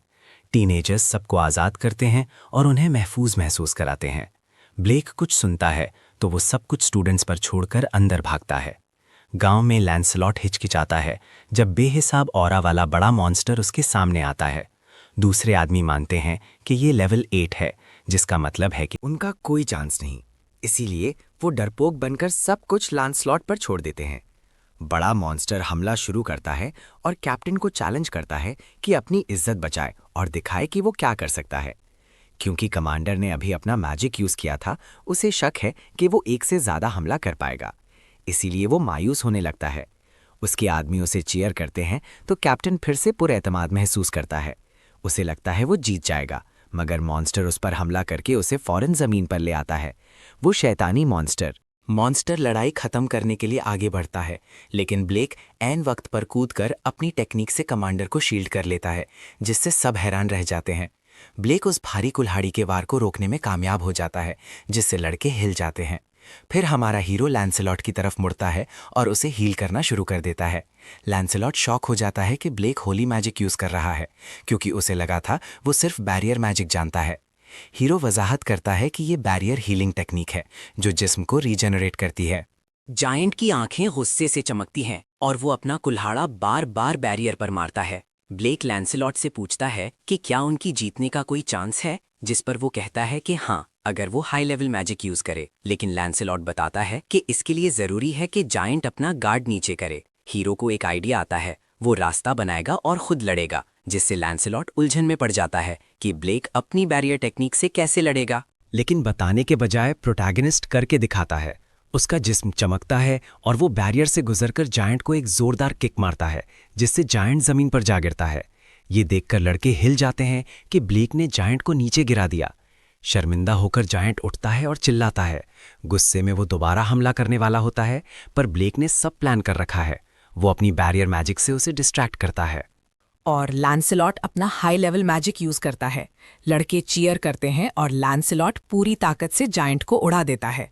जायंट ने ये एक्सपेक्ट नहीं किया था और वो मर जाता है। उसकी छाती पर एक बड़ा जला हुआ निशान रह जाता है। मॉन्स्टर को मरा हुआ देखकर सब खुशी मनाते हैं। उधर कैप्टन के पास खड़े होने की भी हिम्मत नहीं बची। तब हमारा हीरो आगे बढ़ता है और उसे उठाता है। वो लैंसेलॉट की परफॉर्मेंस की तारीफ करता है और लैंसेलॉट भी वैसा ही करता है। लड़के लैंसेलॉट को घेर लेते हैं और ब्लेक को साइड पर कर देते हैं और ऐसे कमेंट्स पास करते हैं कि कैप्टन अकेला ही जीत जाता अगर ब्लेक बीच में ना आता। ये सुनकर कैप्टन को गुस्सा आता है और वो उन्हें रोकने की कोशिश करता है, पर हमारा बॉय मैच्योर है।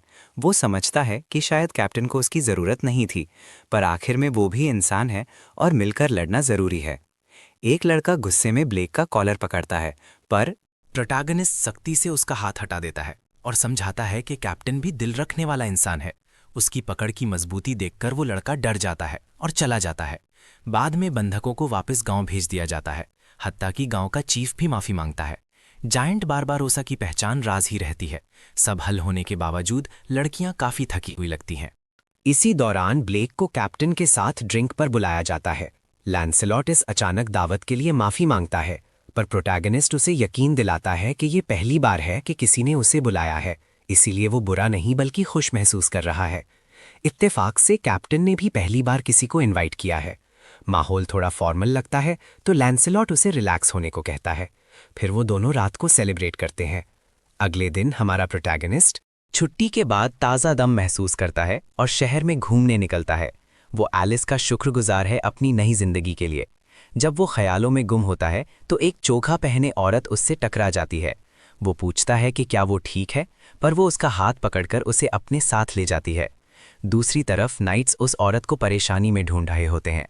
एक तंग गली में छुपकर वो ब्लेक को इस मुसीबत में घसीटने की माफ़ी मांगती है, पर जल्द ही हमारे हीरो को पता चल जाता है कि ये कौन है। वो अपना नकाब उतारती है और ये कोई और नहीं बल्कि एलिस है। वो गर्मजोशी से मिलती है, पर ब्लेक पूछता है कि वो भाग क्यों रही है। वो फखर से बताती है कि वो काम से भाग आई है, जहां उसे ढेरों लोगों से मिलना पड़ता है और फैन लेटर्स के जवाब देने पड़ते हैं।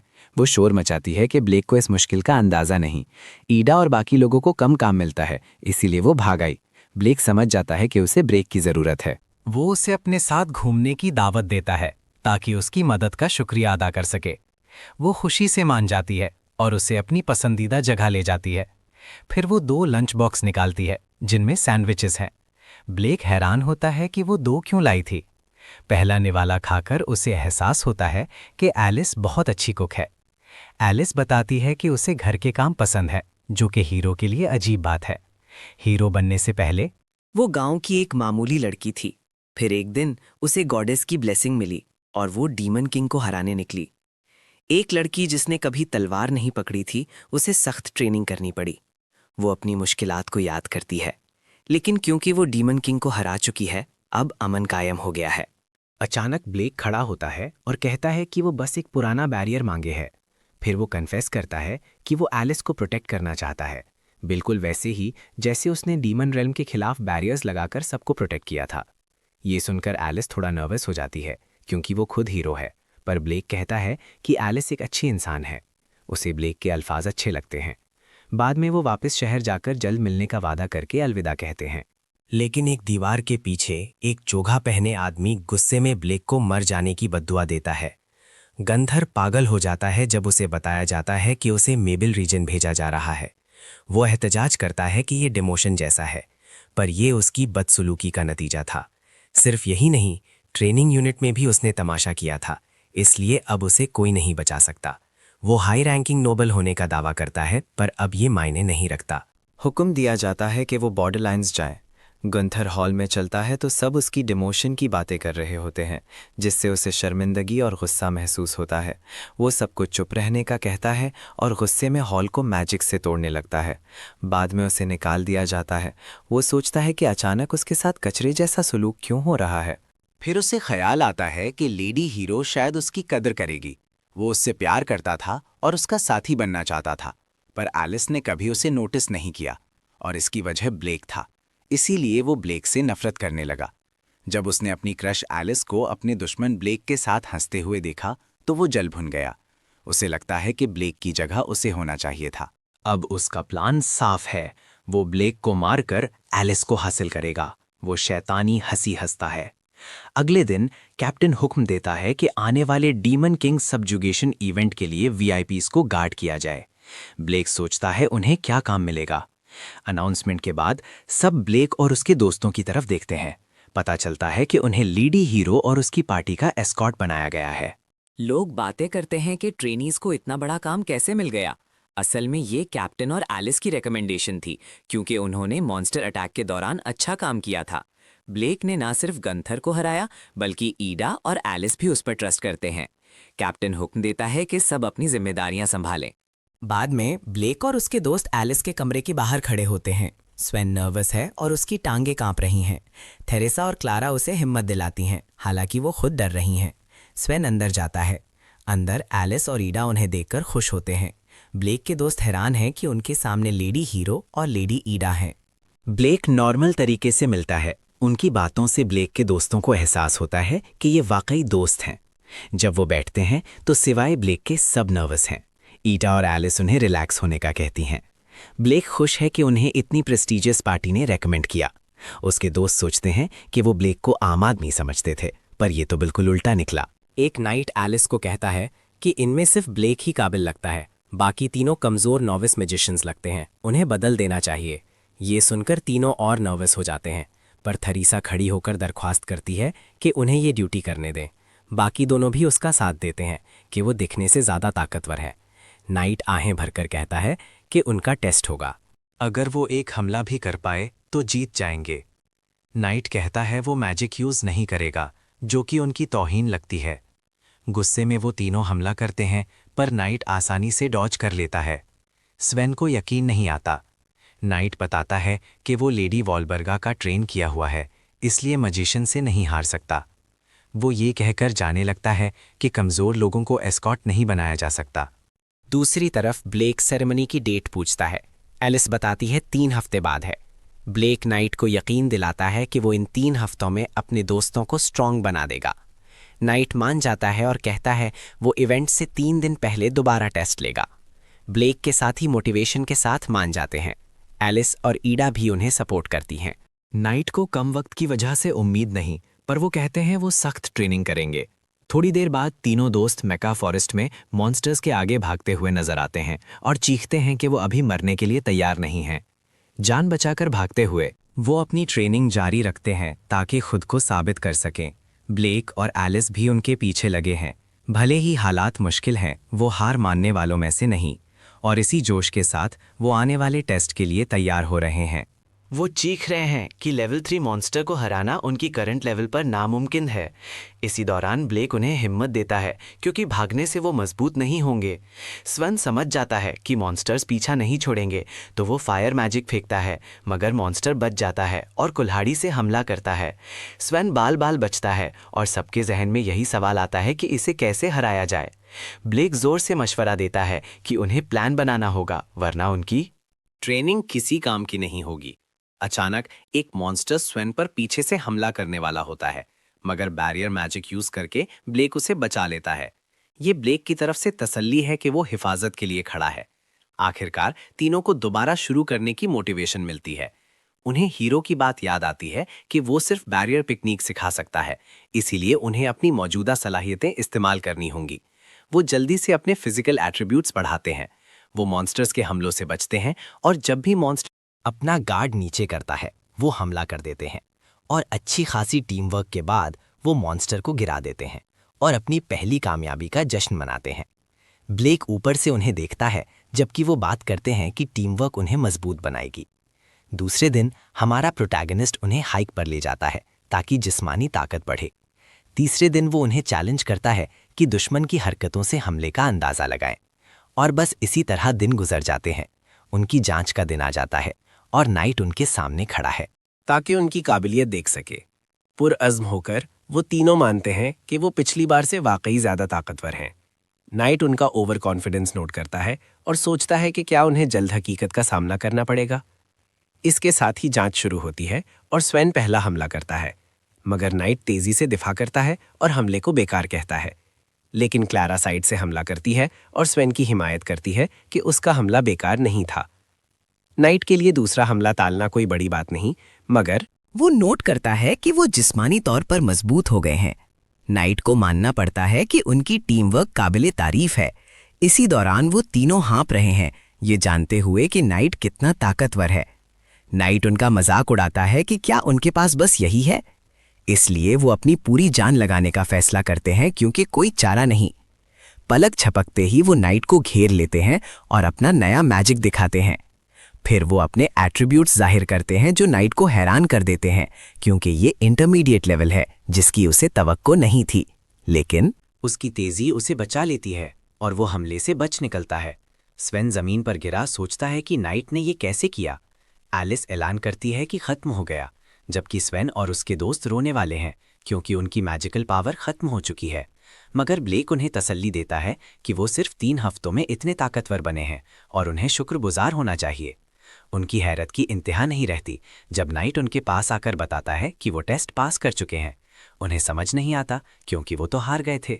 मगर नाइट यकीन दिलाता है कि उनकी मैजिक पावर जबरदस्त थी, जिसने उसे थोड़ा नुकसान भी पहुंचाया। वो पिछले 3 हफ्तों में वाकई बेहतरीन बन गए हैं और वो एस्कॉट के तौर पर अच्छा काम करेंगे। हमारा प्रोटैगनिस्ट अंदर आता है और उन्हें मुबारकबाद देता है, जबकि वो तीनों खुशी मनाते हैं कि उनकी मेहनत रायगान नहीं गई।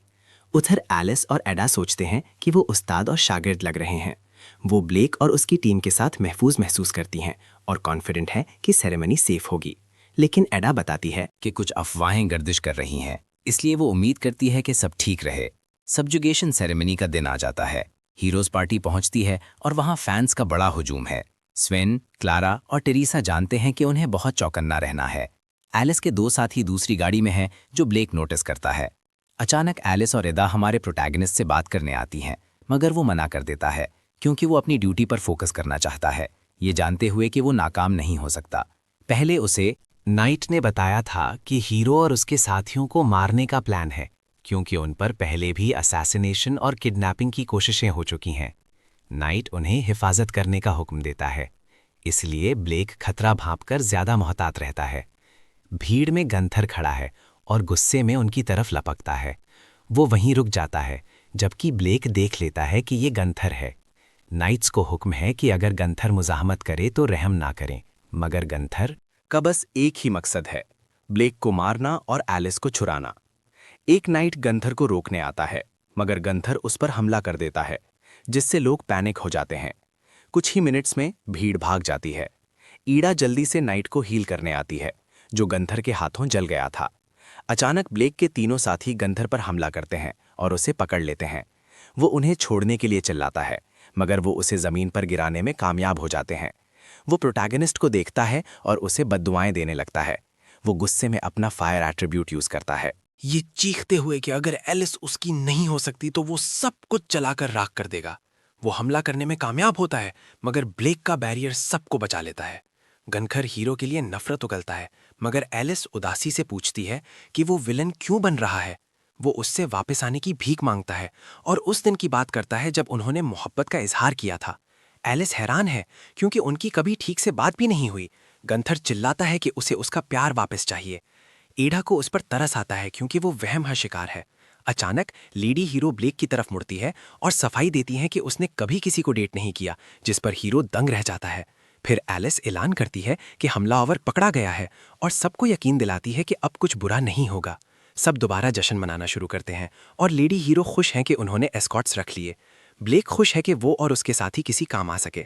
जब वो सेरेमनी में पहुंचती हैं, स्वेन अपनी एक्साइटमेंट मुश्किल से कंट्रोल कर पाता है, जो लड़कियों के लिए शर्मिंदगी का बायस बनता है। स्वेन की वजह से उन्हें अटेंशन मिल रही है, मगर अचानक कोई आकर पूछता है कि क्या वो यहाँ एंजॉय कर रहे हैं।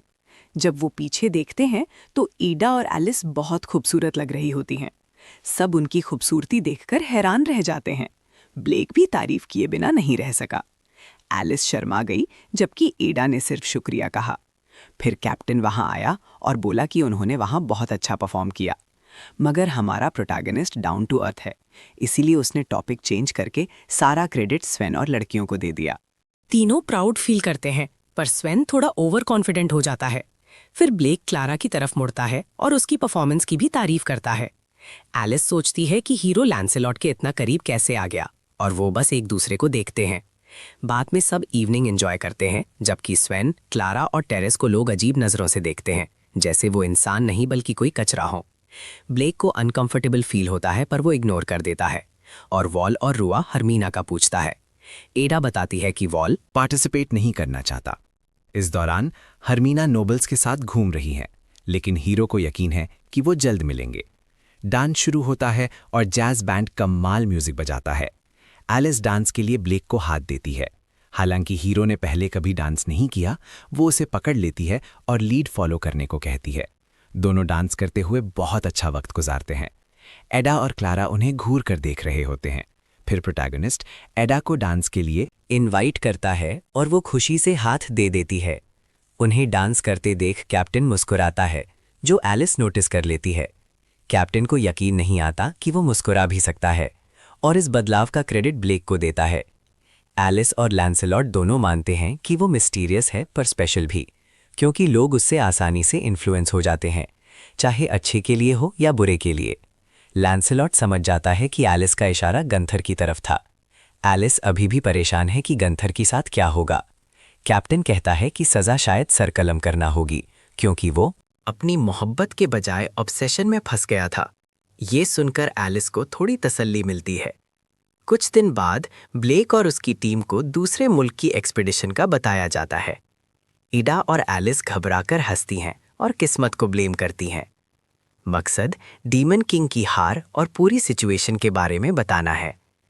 ईडा कहती है कि ये हेनरिया किंगडम की ताकत दिखाने के लिए भी है।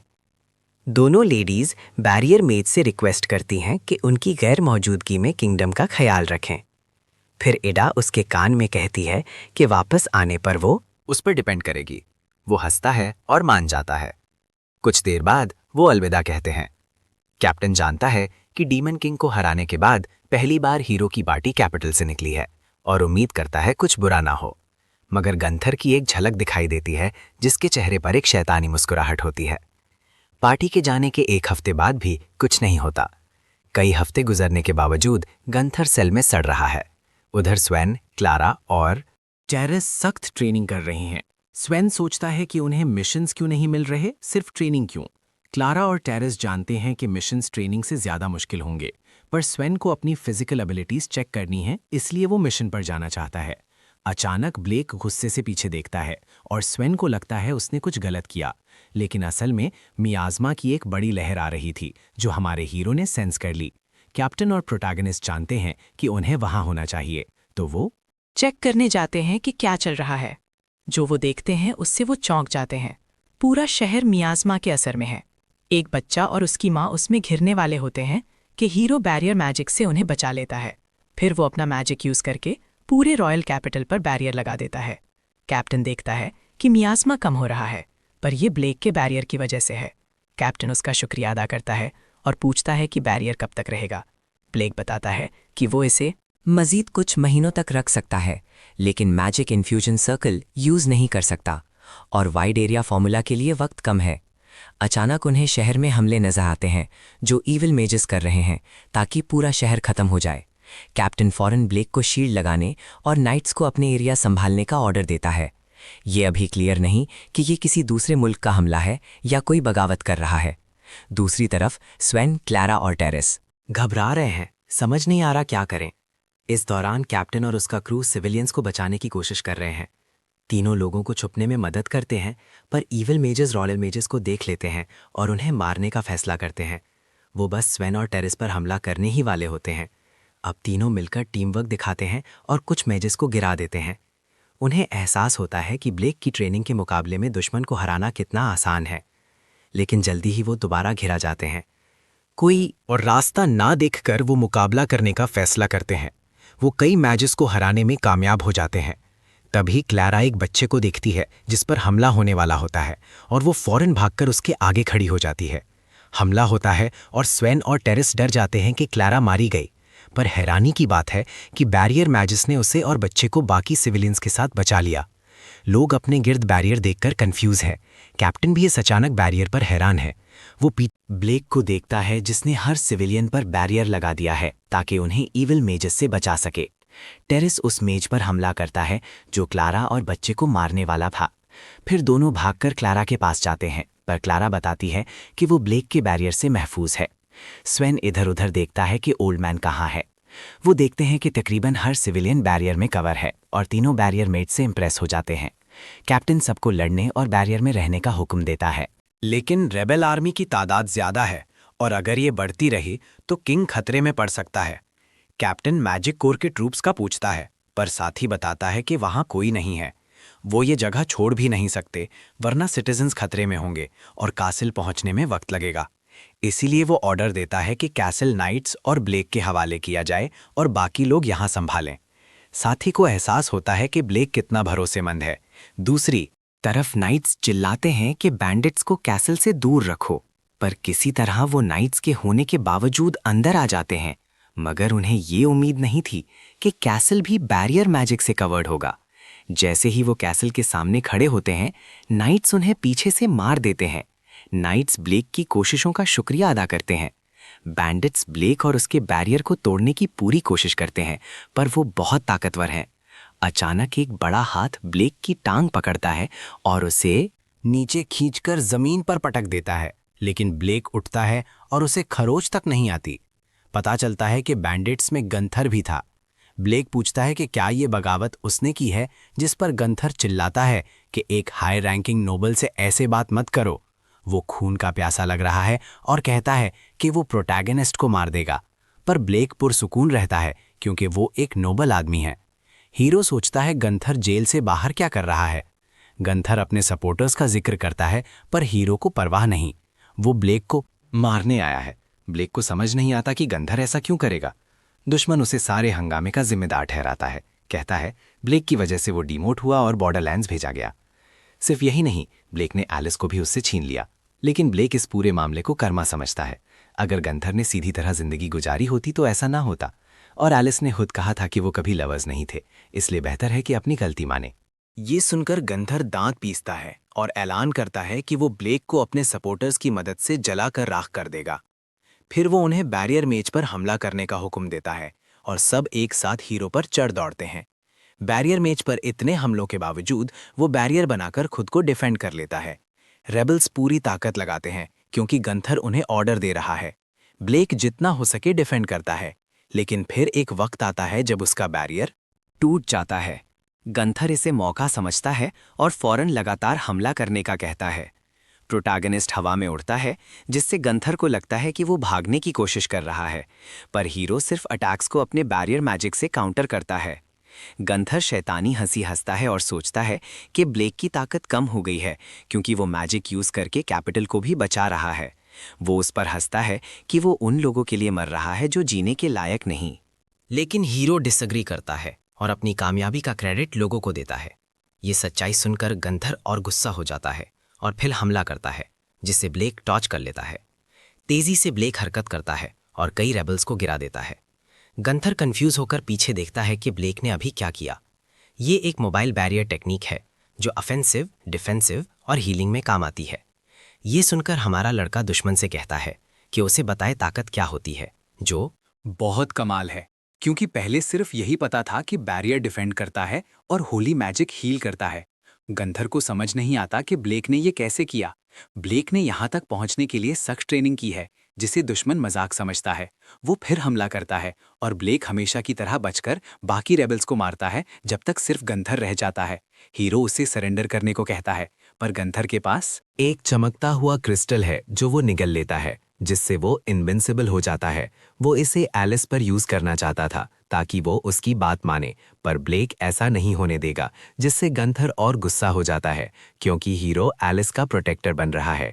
वो अपनी नई ताकत जमा करके ब्लेक पर फेंकता है, पर वो बैरियर से खुद को बचा लेता है। वहाँ एक बड़ा धमाका होता है और वो बैरियर मेघ पर लगातार हमले करता है और उसे मरने की बद्दुआ देता है। गंथर फिर हंसता है और हीरो को उकसाता है ताकि उसका सुकून खत्म हो, मगर इतने बड़े हमले के बाद भी ब्लेक खड़ा रहता है। गुंथर कॉन्फिडेंट है कि वो उसे हरा देगा, ये सोचते हुए कि बैरियर्स अब बेकार हैं। जब वो दोबारा हमला करता है तो उसके साथी स्वेन, क्लारा और टेरेस बीच में आकर अटैक रोक देते हैं। वो भागकर आते हैं और बताते हैं कि सारे रेबल्स हार गए हैं और मैजिक कोर मायाज़मा संभाल लेगी। अब वो सब मिलकर लड़ सकते हैं। गुंथर चिल्लाता है कि सब उस बूढ़े के साथ मरेंगे। लेकिन अब हीरो में कुछ अलग है। चूंकि उसका मैजिक वापस आ रहा है, वो दुश्मन का मुकाबला करने के लिए तैयार है। उसके साथी उसकी जादुई ताकत देखकर हैरान है। गुंथर डर जाता है और ब्लेक को यकीन दिलाने की कोशिश करता है कि वो कभी नहीं जीत सकता। वो हमला करता है, सोचता है ब्लेक मर गया, पर वो सही सलामत बाहर आता है। गुंथर और डर जाता है, पर हमले जारी रखता है। उसके टॉप टियर मैजिक के बावजूद हमले बेकार जाते हैं। हमारा लड़का बैरियर मैजिक यूज करके गंथर को कैद कर लेता है, जो घबराकर बाहर निकलने के लिए चीखता है। बैरियर के अंदर गंथर पर हमला होता है और वो दर्द से चिल्लाता है। फिर वो जमीन पर गिर जाता है, अपनी हार नहीं मान पा रहा कि बैरियर मैजिक में इतनी ताकत कैसे है। ब्लेक पास आकर कहता है बैरियर मैजिक सबकी हिफाजत के लिए है, और गंथर जमीन पर बेहोश पड़ा रहता है। फिर टीममेट्स उसके पास आते हैं और क्लारा उसे गले लगाती है। वो उसे सेफ देखकर खुश है। आखिरकार कैप्टन पहुंचता है और देखता है ब्लेक। ठीक है, वहां एक कर्स डिवाइस थी जो गंथर के पास थी और मियाज़मा फैला रही थी। उन्हें यकीन नहीं आता गंथर ऐसा क्यों करेगा, जिस पर ब्लेक बताता है कि उसने कहा था उसके पास सपोर्ट है। अजीब वाकयात अभी शुरू ही हुए थे, पर कैप्टन टॉपिक खत्म करता है क्योंकि उन्होंने कैपिटल बचा लिया। वो ब्लेक का शुक्रिया अदा करता है। कुछ हफ्तों बाद बादशाह हीरो को कोर्ट बैरियर मेज बना देता है। ये नई पोजीशन थी, पर ब्लेक की मेहनत का कोई इनकार नहीं कर सकता। सब जश्न मनाते हैं और प्रोटैगनिस्ट को अभी भी यकीन नहीं आता कि उसे ऑफिशियल स्टेटस मिल गया है। वो सब ब्लेक के डेब्यू की तरफ बढ़ते हैं। जब वो बाहर निकलता है तो देखता है कि एक बड़ा क्राउड उस शख्स को देखने जमा है जिसने उनका शहर बचाया। हमारा हीरो क्राउड को देखकर हाथ हिलाता है, जबकि सब उसके लिए चीयर करते हैं। बाद में वो बहुत थका हुआ महसूस करता है। उसे अभी भी यकीन नहीं आ रहा कि क्या हुआ और जिस कमरे में वो बैठा है। वो सोचता है कि खुद पर थोड़ा कॉन्फिडेंस होना बुरा नहीं है, क्योंकि पहले वो मानता था कि उसका मैजिक बिल्कुल बेकार है। तो अब उसने फैसला किया है कि वो इसे हर जगह फैलाएगा, कि बैरियर मैजिक वो ताकत है जो सबकी हिफाजत करती है। वो लोगों को बैरियर मैजिक की ट्रेनिंग भी दे सकता है, ताकि ज़्यादा से ज़्यादा लोगों की हिफाजत हो सके। ये कहानी है एक बैरियर मेक की, जिसने तारीख बदल दी।